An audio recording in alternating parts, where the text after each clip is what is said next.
Hello, আসসালামু আলাইকুম। কি অবস্থা সবার? আমার অবস্থা খুবই খারাপ, দেখতেই পাচ্ছেন। আমার হেল্পিং হ্যান্ড বাড়ি চলে গিয়েছে ইমার্জেন্সি একটা কাজের জন্য।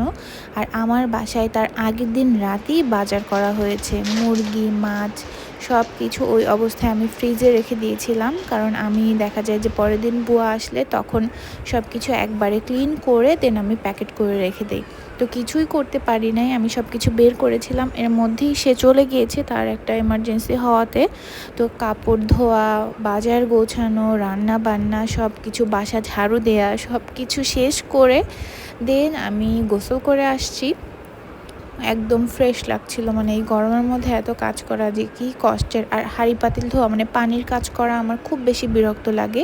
ধোয়া ধাই রান্নাঘরে সবই তো বলতে গেলে পানির কাজ, কাপড় ধোয়াও পানির কাজ, মানে খুব বিরক্ত লাগে। তখন হাত দুইটাকে কি যেন মনে হয়। আমি তো একটু পরপর হাতে লোশন দিই, তারপরও তো সেম ধরো অবস্থায় সরাসরি আসলে হাতের মাথার সামনে 12টা বেজে আসতেছো যায়। কেন? তো এরপরে লাঞ্চ করে দেন আমি একটু আম খাচ্ছিলাম। এই বছর আমি খুবই কম আম খেয়েছি।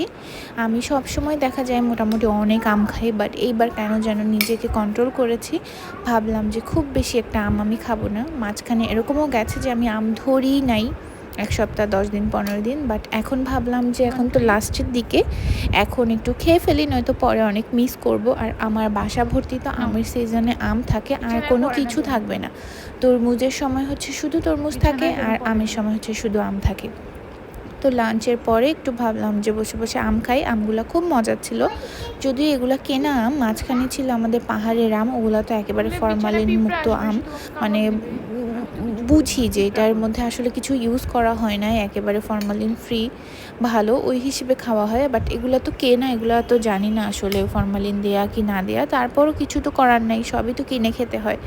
তো ওই হিসেবে আসলে খাওয়া। বাট আমগুলা বেশ মজা ছিল, আর অনেক দিন হয়ে গেলেও না আমগুলা নষ্ট হচ্ছিল না, পচে যাচ্ছিল না।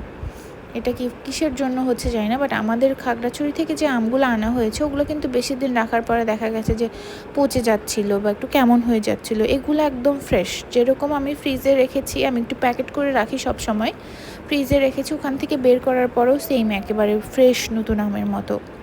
এটা কিসের জন্য হয় আসলে আমার মাথায় কোনো আইডিয়া নাই এটা নিয়ে। তারপরও বিসমিল্লাহ বলে খেয়ে ফেলেছি।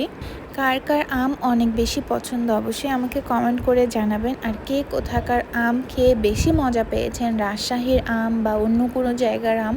আমের তো অনেক ধরনের নাম থাকে, এখন ভেরিয়েশন বের হয়েছে। কে কোন কোয়ালিটির আম খেয়ে বেশি মজা লেগেছে অবশ্যই আমাকে কমেন্ট করে জানাবেন। এরপরে আমি একটু পিঠা খাচ্ছিলাম, আমি কেন যেন অনেক খাচ্ছিলাম আজকে।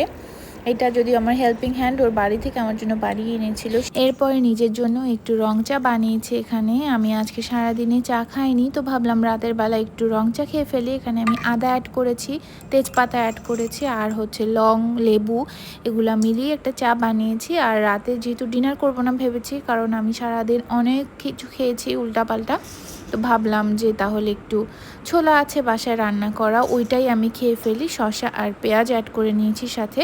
ছোলা খেতে আমার সব সময় অনেক বেশি ভালো লাগে, ছোলা আমার খুবই পছন্দ। আমি রোজা ছাড়াও অনেক সময় ছোলা বানাই। তো এরপরে একটা ডিম খাচ্ছিলাম। That's it for today, see you next time, till then আল্লাহ হাফেজ।